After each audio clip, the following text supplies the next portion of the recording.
All right, with that out of the way, let's have a look at the next game, the other prelim that happened. Collingwood versus we've done that one.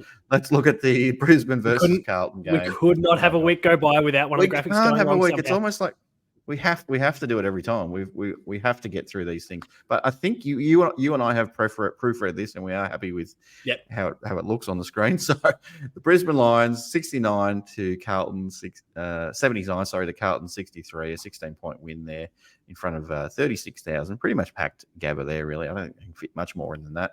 But there's very much a 50-50 crowd. Interesting to hear the Carlton crowd at a Brisbane game. I mean, I don't think the Brisbane fans appreciated a hell of a lot.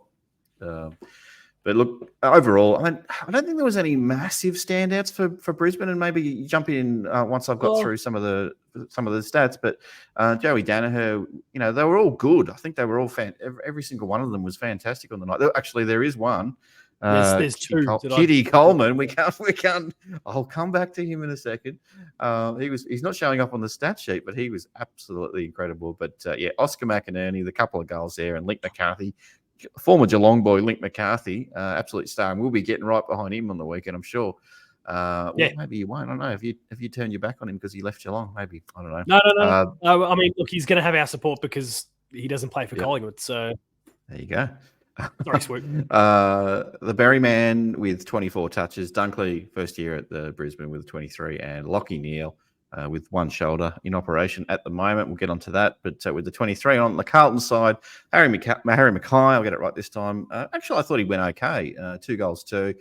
Like he always does. He misses some really easy ones. He kicks some goals that I was sitting there watching and said to my partner, he's missing this. He's absolutely going to miss this. And he just dobs it. I'm thinking, okay, prove me wrong. And then he misses the next easy one. So, that's the way it goes. Jack Martin comes in. He kicks 2 goals, 1. And Paddy Cripps, felt like it was a bit of a down game from Paddy, and we'll talk a little bit about how the game went shortly. But Walsh, absolutely fantastic with 33 touches. Oh, unbelievable. 20, 13 for Cripps. So, I don't know. He couldn't get into the game. Sam Walsh, 33 touches. McGovern, 24, and Newman with the 23. So, interesting. But let's talk about Kitty Coleman. Let's get started with him. How was that one of the finals games of all time? I mean, his disposal, the way he moved the ball, his intercept marking, he was everywhere. I couldn't believe it. It was like, you cannot stop this bloke at the moment. And he doesn't show up on the stat sheet, but he's the reason they won that game. Kind of. I mean, I think he's an important one. I think actually him and, look, I don't like praising the guy because he's always a bit of a dick. But Harris Andrews. I thought he was going to say Zorko there. No, I don't. Like, he played a good game. I wouldn't quite pop him up in that sort of tier for this particular match. But no, Harris Andrews also, especially in the first quarter when Carlton were just white hot. Harris Andrews was the only one that kept them potentially in the game, and they still kicked 5 in the first, 6 in the first. Yeah. He's the only reason that wasn't 8 or 9 goals in the first quarter, because Carlton were electric, and some of his really important spoils and just enough body on a contest to break even was huge. And then once Brisbane, the rest of the team started to kick into gear, and of course Kitty Coleman, as we discussed, he was able to take a bit of a step back. But it leaves me really fascinated with, I guess, McStay, and we'll talk more about the grand final itself later, I'm sure. But with McStay out, that will free up. I get like Harris Andrews has really thrived as being like a bit of a Tom Stewart, being able to float a little bit more and play the intercept game. And with going into a game with Carlton, he was going to have to stick on a defender, especially because you had Payne out as well. It was going to have to be 1-on-1, and he handled himself really, really well. Well, now he's going to get that freedom against the Pies because it's really only my check in terms of tall timber for them to focus on. So I'm kind of curious to see what comes to that. But again, more on that later, I suppose. But Kitty Coleman was unreal. Yeah. Absolutely. Do you know what was unreal?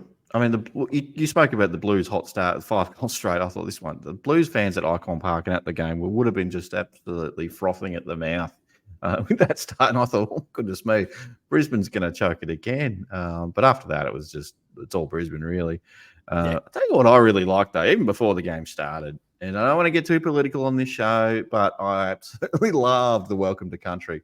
I love that bloke who does the Gabba games. He is a cracker. I don't necessarily like Aussie, oi, but he finds a way to build a bridge, doesn't he? So I love that. I thought that was especially fantastic. considering the backdrop to the week when it came to the Welcome to Country at the AFL as well. Yeah. With obviously, and I mean he's he's a legend of the Cats, but Sam Newman's comments over the course of the week, and they're just completely off base and a bit ridiculous. But for it to be handled so classily on the Friday night, just not addressed, just did a fantastic performance there at the G, but then obviously this layer of entertainment to the whole thing, but also again still deep respect through the Welcome to Country on Saturday afternoon or evening, twilight, whatever. It was just really, really well handled by all parties. Yeah, I think so. I mentioned Lachie Neale's shoulder. He had, I don't think he even bothered getting scans. I think he just said, that's fine. I'm all good to go next week. He'd probably get jabbed up or something like that and run out there again. But it did look a bit worrying there. I think he might have got that little, was it a stinger or something like that late in the fourth or in the third, somewhere around there. It came good. But look, Brisbane after that first quarter, they just absolutely had the game. It was like a different team. I didn't know what was going on. Carlton just didn't have the answers. But I think, if we were doing a review of Carlton's season, we'd probably say they've learnt a lot this year, but they've still got more to learn. And I think the way Brisbane came at them, they just didn't know how to respond to it. And unfortunately, that was the end of their season. Another year down the track, they probably would have done a few things differently and maybe stood up and thrown another punch or two. But just they couldn't find a way. Yeah, they was pretty listless from that point onwards, really. All credit to, and obviously you've shouted him out through the stats already, but all credit to Sam Walsh, who really, had it not been for him, it could have been a lot worse in the end, I think. Did an amazing job out of the middle there. So all credit to Sam Walsh. But other than that, just no one really fired from that point onwards. And the conversation has rightly been directed at Charlie Curnow just a little bit, based on his finals output. What's it been? I think 3 goals across the three games or thereabouts. So what did Gary Ablett Senior get in 1989? Like 27 goals, something like that. Yeah, something. Now look, obviously different eras and those sorts of things, but clearly, 3 across an average of 1 a game when you're the Coleman medalist. It's a poor finals performance. No, look, he had some good moments for sure, but just was not in the game enough. Really, didn't impact at all, and yet it's not always the forward's fault. I think it was. But and we touched on this when we were talking about the end of season kind of Coleman race between Tex and Charlie. Let's not lose sight of the fact that both players kicked 20 goals on West Coast. Like they beat up. Now they absolutely beat up on the lower rung teams and inflated their numbers significantly. This is not some. I don't want to be too harsh on Charlie or Tex or anyone else, but like this was not some outstanding season from either of them. It was they beat up on an good season. Like an unbelievably weak team. It was just a Colin winning season, but honestly, you take that out and all of a sudden, I think our best forward is Larky, really, in the comp this year. Well, I rated him pretty highly early in the year. I think I did have Curnow to win the Norm, not the Norm, the Coleman, sorry, but I did think Larky was going to have a pretty good year. It'd be interesting to see the stats where you take out the West Coast games. Larky wins. The stats have already come. Really? There you go. Yeah. Well, again, you take 20 goals off both Tex and Charlie, so they fall well behind at that point. Well, one of the winners on the night for Carlton was in the form of Blake Acres' hair. He somehow found a way to get a hair follicle on a ball and got it through for a point somehow. I don't know if you saw that one, but it was the review. The review from the Arc saw a little glancing blow to one of his hairs on his head. So thankfully, it didn't affect the result clearly, but that's the way it was.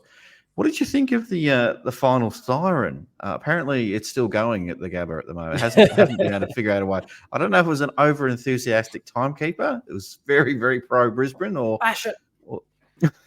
he smashed it and it's busted. I can't depress it. They have a rough time with all things power over there, from power outages to the inability to switch the power off the buzzer after it's gone. Like they don't know what they're doing up there. I know things are a little bit different up north, and they do things a little bit stranger and kind of talk a bit differently and think a bit differently and don't adhere to daylight savings and a whole range of other things that Queenslanders do wrong. They also like rugby.